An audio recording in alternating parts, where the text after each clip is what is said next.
Ask you a question. Who owns you? You might be inclined to ask, well, what do you mean, who owns me? If I have to ponder the idea of somebody owning me, then that somebody would obviously be me, would it not? And you are absolutely correct, and you should make no bones about it. I agree that you own you, but why do I ask? I ask because most of us think and act in ways that are not concordant with that basic truism, the fact that you own yourself. We behave and think in ways that directly contradict that very premise. So let's start very rudimentary. What does ownership imply? What does it mean to own something? The most accurate definition of ownership I have found is this: he who owns something has the exclusive right to decide what is done with that particular thing. Let us use that as our foundation from whence we will attempt to discover whether you truly own yourself or not. When you own a car, you have the exclusive right to decide what is done with that car. It is you and only you who decides whether somebody may borrow that car from you, whether it is painted blue, red, black or any other color, and whether somebody else may claim ownership of the car if you decide to trade with them. Your judgment is always primary. Nobody else's judgment has any higher authority over the vehicle than you do. The same principle may apply consistently to owning a house. When you wish to rent that house to somebody, or want to paint the house a different color, or want to build a deck in your backyard, it is you and only you who makes that decision, because you own the house and nobody else does. If I rent that house from you and I want to build a deck, I need your permission to be able to do so, because I don't own it, you do. The judgment of the owner is always primary. Now, with that out of the way, we can also apply this premise of ownership to the possession of a somebody rather than a something. And of course, some of you might say, own somebody else? How can you own somebody else? Well, consider the premise of slavery. Slavery implies that one individual or group of individuals owns another individual. And if you own something or somebody, in this case, they are your property. The individual who owns the other individual as his slave, the slave master, has the exclusive right to decide what is done with the slave. If the slave wants to possess something or do something or go somewhere, he needs his master's permission to be able to do so. The judgment of the slave master has the highest authority over the slave. The slave's judgment is always secondary and is principally irrelevant. He is not allowed to decide his own destiny for himself because he does not own himself. The slave master does. And so it is the slave master who may decide what the slave can or cannot do, what is going to happen with his body, and how much he is allowed to keep of the fruits of his own labor.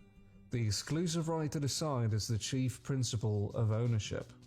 Of course, you will have the occasional benevolent slave master who will allow his slaves to be more free, who will allow his slaves to keep more of what they produce rather than take it all, who will allow his slaves to have more privileges under his helm. A slave master may allow his slaves to keep 25% of what they produced, and if they're really lucky, they may even be allowed to keep 50 or 75%. But what makes it still slavery? Well, just look at the word allowed.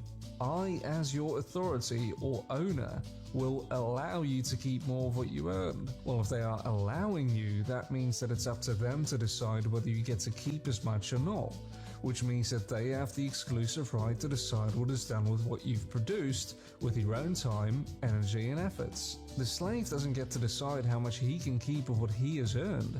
The master decides that. The one with the exclusive right to decide what is done with somebody's body or the fruits of his labor is the owner.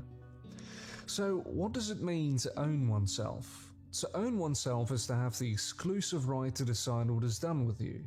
You come into this mysterious macrocosm of a reality with your own beautiful body.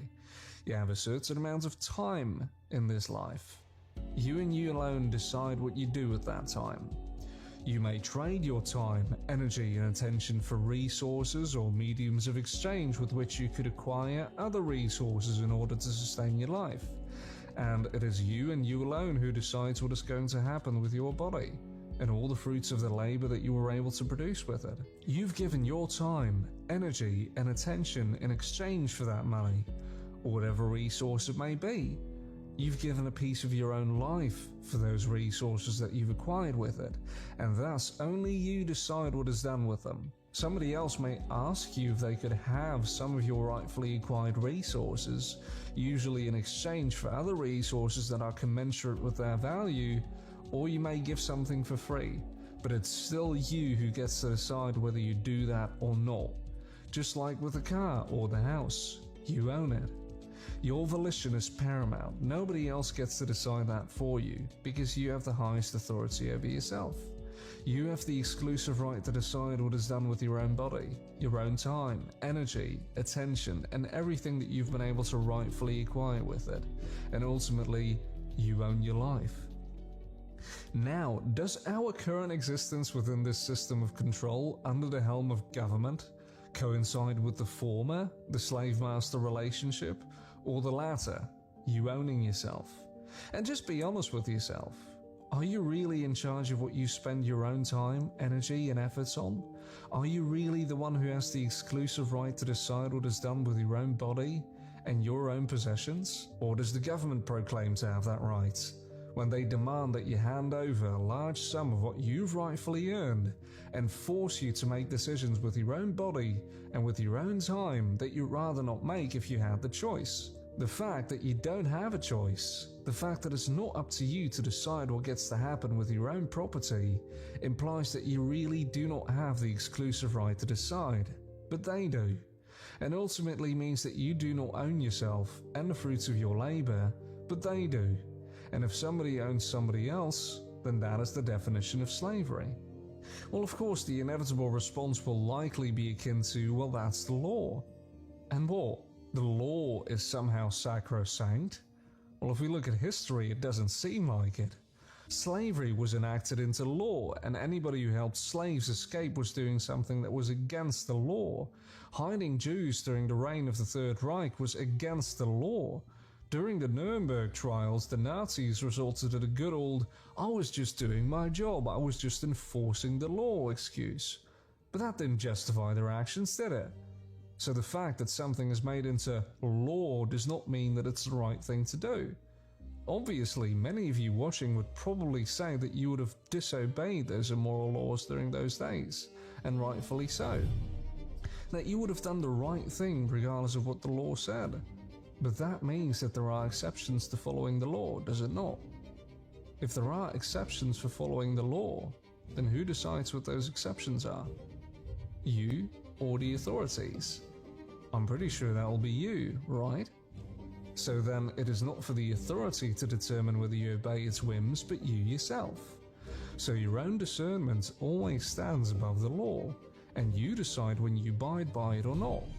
And that can only mean one thing: that law and authority, in fact, do not stand above your own moral conscience and judgment, and that they therefore possess no authority at all. If the authority depends on how many people adhere to it and believe in it, then there is no authority. Imagine somebody saying, I am obligated to do what he says unless I choose not to. In that case, there is no obligation at all, and thus there is no such thing as government authority. If you're the final arbiter, if you get to decide when you have to obey, then it isn't authority. Authority means the right to rule, which implies the obligation to obey, and if you don't have an obligation to obey, then it doesn't have the right to rule.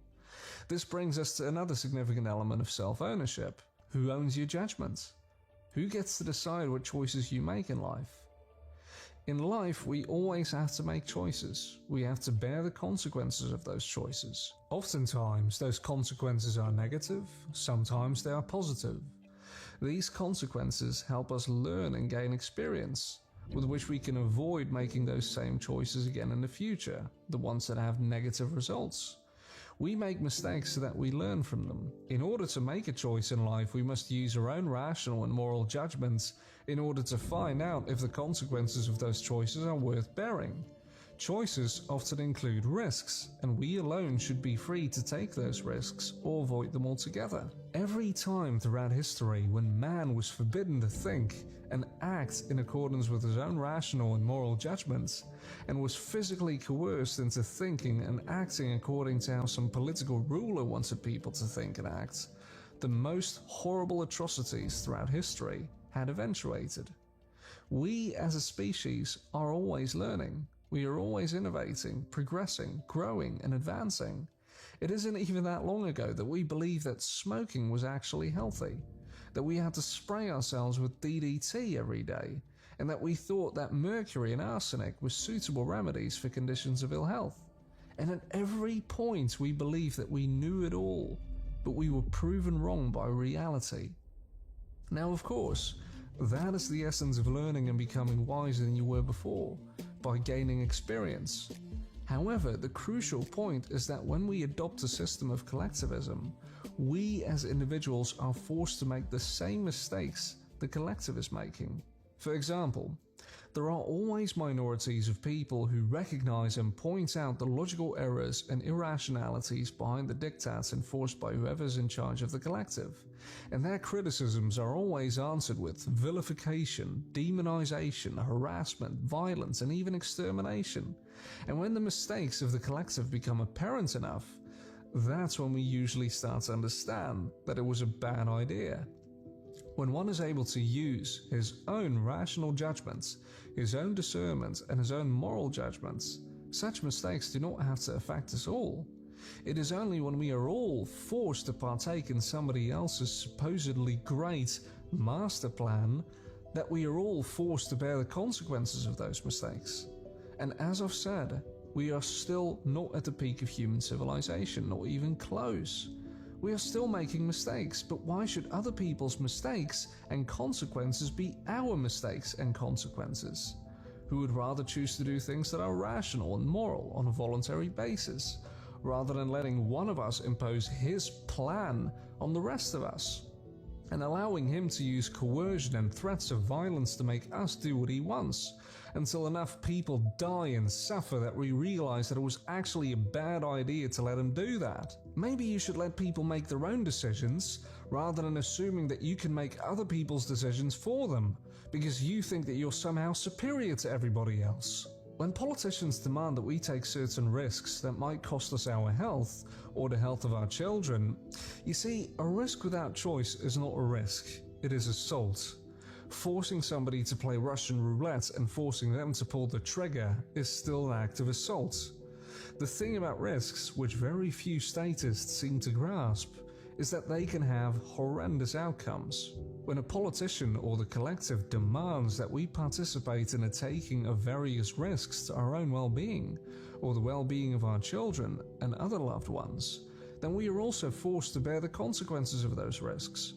Again, it is critical that an individual applies his own rational faculty and discerns whether it is safe or unsafe to take an injection, for instance, based on the available information. And when a certain injection is still in the middle of its safety trials, can cause detrimental side effects, and can even result in death, then it is of paramount importance that the individual is able to apply prudence and rigor before he exposes himself to such enormous risks. Also considering the fact that when the product's manufacturers and complicit governments try to make such valuable information unavailable to the consumer, and even go as far as to censor other individuals who share their negative experience with that product, and even want to force you to take their products using threats of aggression, then it should be clear that such a risk is not worth taking. Or the draft. I'm going to force you to go out and murder whoever I tell you to murder. I'm going to force you to risk your own life and to be a chess piece in our war games.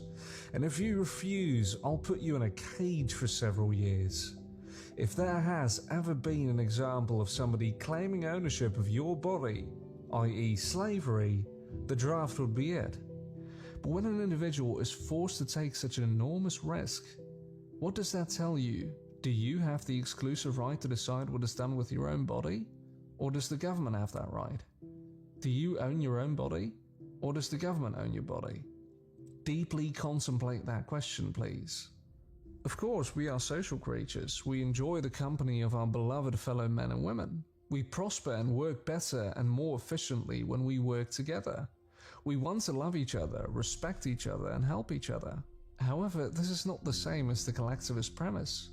The most important thing is who owns the individual, who decides what the individual is allowed to keep of what he produces, and what decisions he shall or shall not make with his own life. Who is going to decide the individual's life for him? The individual or the collective? Obviously, that would only be the individual himself. The individual owns himself. He decides what he will do with the fruits of his own labor, which he gave his own time, energy, and attention for in order to earn it. He traded a piece of his life for the resources he rightfully acquired. His life, his body, and his resources solely belong to him. The individual owns himself, and he and only he will decide his own destiny. And surely, if we own ourselves, we make our own decisions. We decide how we spend our own money, our time, with whom we spend our own time, and to what endeavors we dedicate our energy and attention. The judgment of the individual is primary, and that constitutes true individualism. He is not owned by the collective. His life and his labor are not the property of some group or state.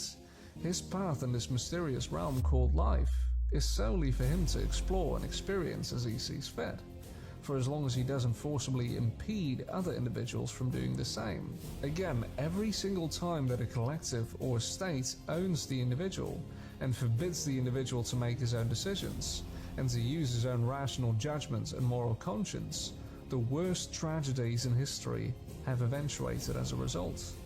An individual can choose to join a group and work together with others, but only on a voluntary basis. It's time to wake up and realize that you've been convinced to put up with your own enslavement. Living under the helm of a government is no different than living under the helm of a slave master. It still claims to possess the exclusive right to decide what is done with you, your body, and the fruits of the labor that you were able to produce with it. You still need their permission to do anything with what you've been allowed to use or do. They still decide how much they will allow you to keep of what you rightfully earned with your own time and effort. And they still get to decide what you get to do with your own body.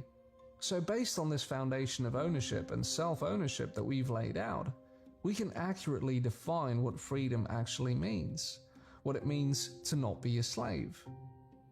Freedom has always been touted as something arbitrary and elusive. Postmodernists frequently argue that it is merely a subjective construct of the human mind, but basic logic will defy this short-sighted understanding of the concept of freedom. Freedom is the right to decide your own destiny and to make your own decisions, unrestricted by any compulsion. It has also been colloquially described as the right to say no. Nobody else makes your decisions for you because you have the highest authority over yourself, and nobody else does. Nobody owns you. You own you. In a system of government and rulership, you never own yourself. You are never free.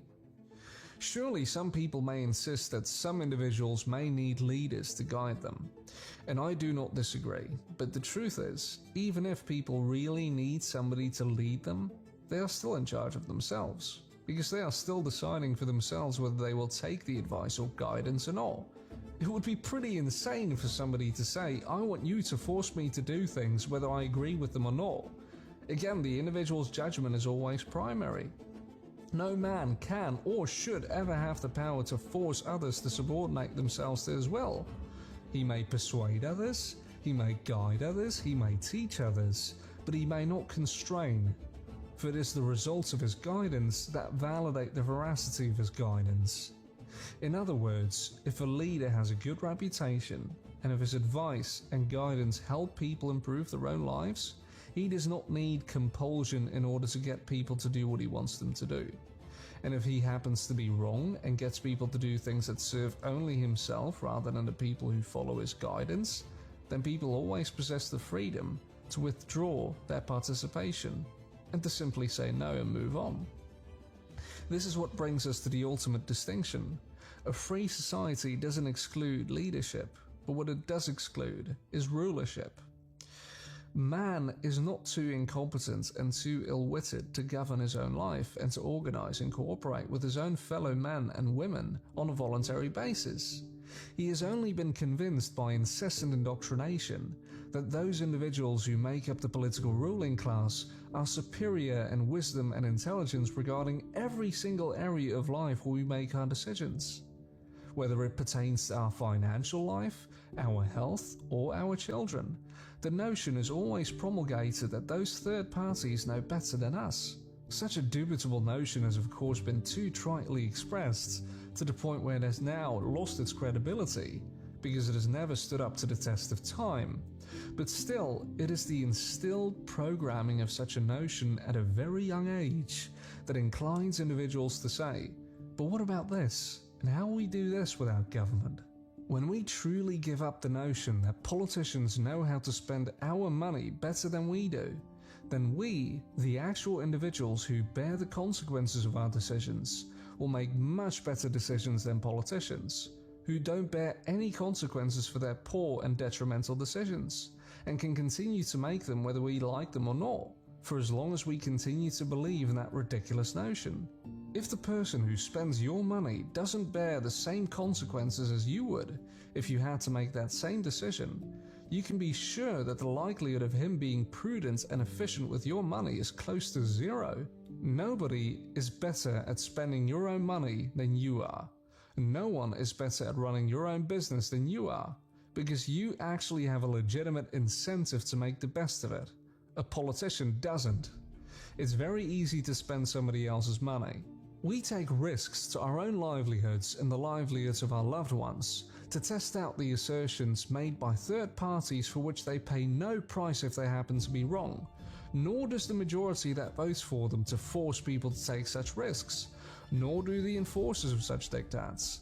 And by the way, restitutions aren't on the resume of politicians, since admitting that you are wrong isn't exactly good promotional material for the next election. And the enforcers of such immoral and detrimental laws will always hide behind the phrase, I was just doing what I was told, I don't use my judgment, I don't use my conscience like a human being, I just violently enforce whatever I'm told to enforce, like a marionette on strings. The debate shouldn't be about whether we should let politicians make us do the right things or the wrong things, since each side of the political spectrum believes that they're the ones doing the right thing until it doesn't stand up to the test of time. Rather, people should ask themselves the question, since when is it up to other individuals to decide how my money should be spent? Since when do other individuals get to decide what decisions I should be forced to make or prohibited from making? If it's wrong for me and for every other human being to use threats of violence to make people do what I want them to do, which is called coercion, then how does it suddenly become moral when I instead vote for somebody else to do it for me? How does the ballot box, a pen and a piece of parchment alter morality? How does a scribble on parchment turn wrongful behavior into right behavior? And how does one delegate a right that he doesn't even have? Isn't it funny how we all have the right to freedom, yet politicians somehow possess the right to infringe upon our freedom? Let me make something very clear, and I want you to pay close attention. There is no such thing, and there can never be such a thing as a right to infringe upon a right. It is inherently paradoxical. It is logically impossible. I can't make it any more simple than that. Of course, human beings are not perfect. We are not always prudent, we are not always generous, and we are not always benign. But the notion that we need to have a system that will control and rule over everybody as a collective is quite troublesome. As Larkin Rose once said, if people are too stupid, selfish and malicious to be free to make their own decisions, as many people assume, are they also not too stupid, selfish and malicious to be trusted with power over others? So because people are too stupid, selfish and malicious, is it at all a good idea that we ought to give a small portion of those same stupid, malicious, selfish human beings the right to forcibly control and dominate the lives of other people, and give them the societal permission to hurt those who don't do as they say? If you fear other human beings, if the thought of allowing human beings to be free to exercise their own individual judgments and moral conscience is dreadful to you, because you don't trust them and don't know what they have in mind, then who's going to run the system that is supposed to control them? It is quite ironic that when we try to picture a moral, intelligent, honest, compassionate, humble, loving human being, a politician is the last person that comes to mind. Yet we trust them to make our decisions for us and to forcibly take and spend our money in the way they see fit. And we trust them with the power to coerce and assault those who disobey them. And we trust them to use all of that power to serve our interests? If that doesn't sound like a bloody utopia, then I don't know what does. We've been proven wrong for millennia now. Countless precedents of warmongering, manslaughter, domination, democide and corruption, all because we've been repeating the same underlying mistake that we've made since time immemorial, the belief that we must set aside our own judgments, free will and conscience, and instead have to act, think and behave according to how some politician or collective wants us to act, think and behave at any given time, and essentially be the robot of somebody else, with the only possible choice being which person may pull those strings on people's behavior this year, and hoping that the next person who pulls the strings makes people do the right things. That didn't work out well for many people throughout history, so why would it work out now, or ever? Will you go on pretending your life, convincing yourself that you're free, because you are allowed, you are permitted to have a modicum of freedom, until your masters decide that you are not permitted to have that much freedom anymore? Or you wake up and realize, use your realize and see that this is not the world that you deserve. I've always said that self-respect is the key to freedom. Why? Just dissect the word. Self, meaning yourself. Re, as in again, and spectate, as in to look at. To respect yourself is to look at yourself again. To grasp the fact that you are not a bloody slave. That you don't need anybody's bloody permission. That you own yourself and that nobody could ever have higher authority over your life than you do. You own your life, you own your own time, you own your own energy, you own your own body, you own you, and don't let anybody convince you of the contrary. So the next time some politician tells you, you are not allowed to go outside after 10 PM during our curfew, you are not allowed to keep your business open, you are not allowed to go out without wearing a mask, perhaps at some point I will decide to allow you to have some more freedom again. Tell them, who on earth are you to allow me to do anything? You don't own me, you don't own my body, you don't own my business. Who are you to allow me anything? I'm not your slave, I'm not your property, for you to move around and experiment with as you see fit. I own myself, I own my body, I own my business. Change starts with you. Know how much you're really worth. You're not a chess piece in somebody else's bloody game. You own yourself, and it's time to let them know.